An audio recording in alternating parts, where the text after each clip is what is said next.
Hi mga moms! Hello, hello, hello! Good day sa inyo lahat. So it's another day.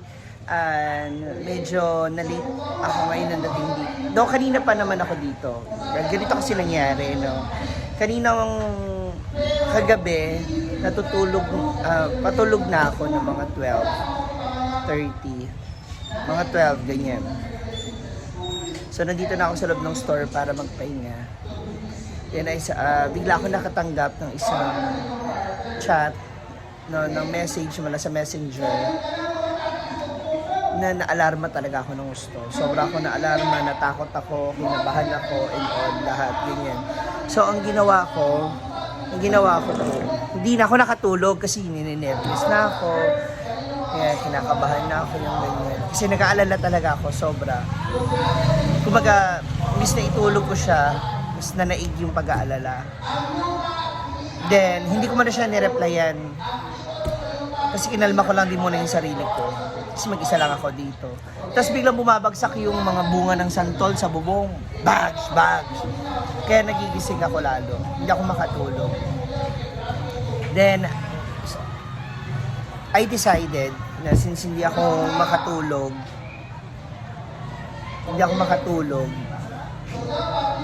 ang ginawa ko po is gumawa na lang ako ng sauce ng gravy. Anong lunch nyo? So ngayon, gusto akong kumain. Oo nga pala. So, papakita ko sa inyo yung gravy na ginawa ko. Then, in addition to that, mas maaga akong nakatulog, maaga akong namalengke and all. Ngayon lang ako, nakatulog ako ng 6 nung bumalik ako sa farm. Ngayon lang ako bumalik dito, 11 o'clock na. So kulang pa rin yung aking pahinga. So, pero okay lang yan, no? Kasi nangyayari talaga yung mga ganitong bagay. Kailangan ng mga adjustments.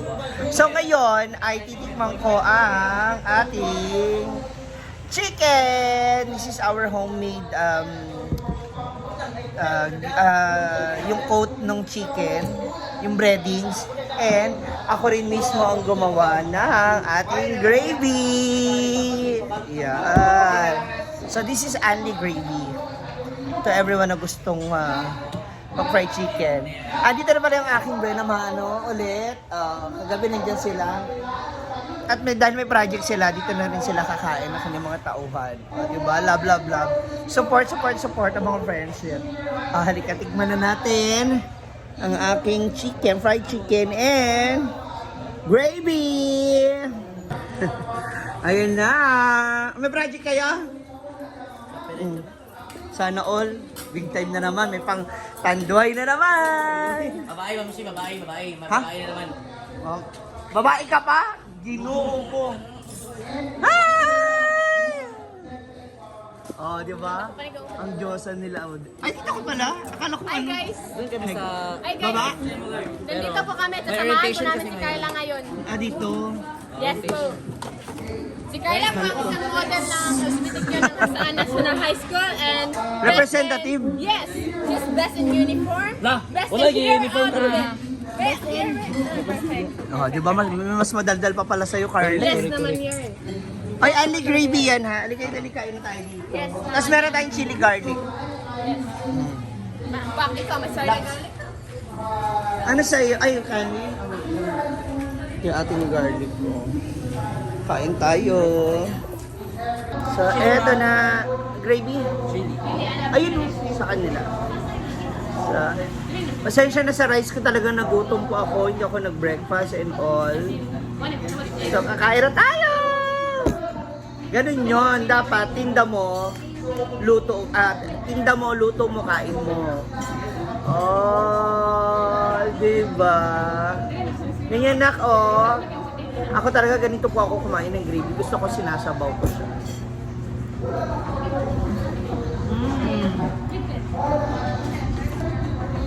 Grabe.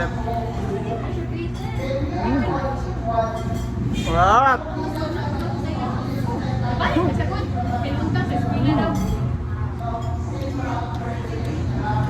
Sarap.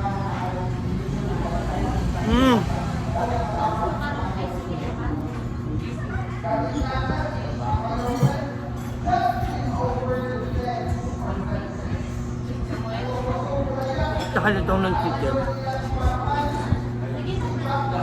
Diba?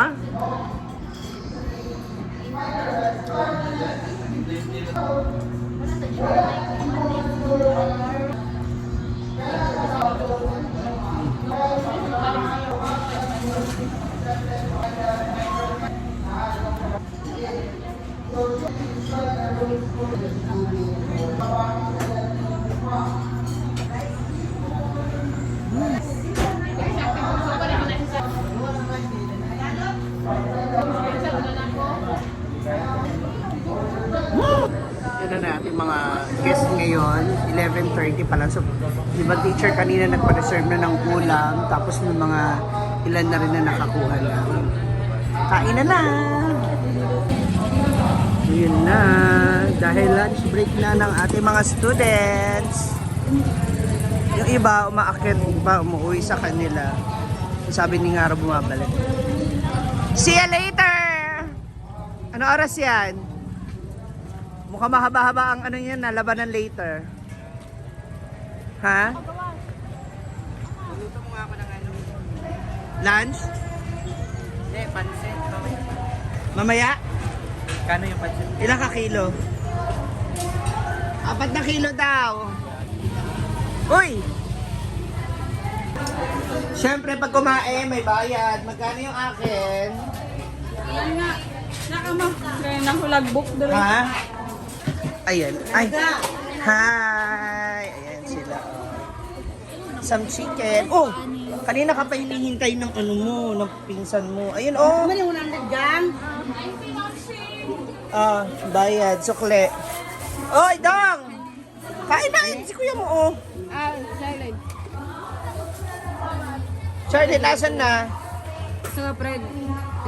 Oh, me. 5. Saan kayo kain? Nadyan na. Oh, bigyan mo na. With rice na yan. Uyap, imo? Ikaw, uyap. 25. 45. 25. Isang ba kayo, oy? Ganyan po yung aking mga tindera. Maldita po talaga sila. Kaya hindi sila mauutangan. Yung mga kapitbahay po namin sasalan. Yung pa iba natin mga customer. Yung mga kapitbahay namin yun doon sa salan. Katrabaho din sa farm. Yung iba din ang plastic.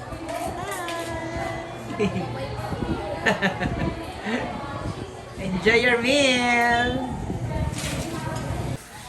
Ayan. As of now, pangatlong saing na po ito. Ito na ubos yung ulo. Wala ka rice, ma'am? Isa lang. Hindi na yung ating mga daon ng lahat na natin halos.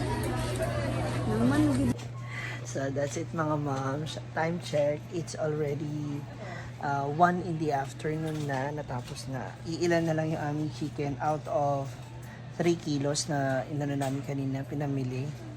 Ganon din ang aming torta, ang egg. Ang egg maaga na ubas. May naman naghahanap pa ng itlog? Mostly bata. O, di ba tama lang yung egg na niluto ko? We still have chop suey. Si chop suey hindi masyadong nakilala. Menudo. Yan. Diba? Alam na this. So, ayan na. Uyap, marami pong uyap. 10 pesos per order ng uyap, no? Ayan. And syempre, marami naman ang nagkaroon ng thumbs up para sa ating gravy regarding daw sa lasa. Gusto nila. So siguro medyo dadagdagan ko na lang ng konting lapot and kaunting alat na lang. Kasi iba parang natatabangan. Syempre magkakaiba tayo ng mga panlasa. Iba yung tolerance natin sa alat, sa tamis, diba? So that's all for now mga moms. So ubusin pa namin to. Halika rito, ano na? Yan si Diday, oh. So, ubusin ko na lang itong aming mga paninda. May pag-uusapan namin kung ano yung mga merienda na possible namin. See ya!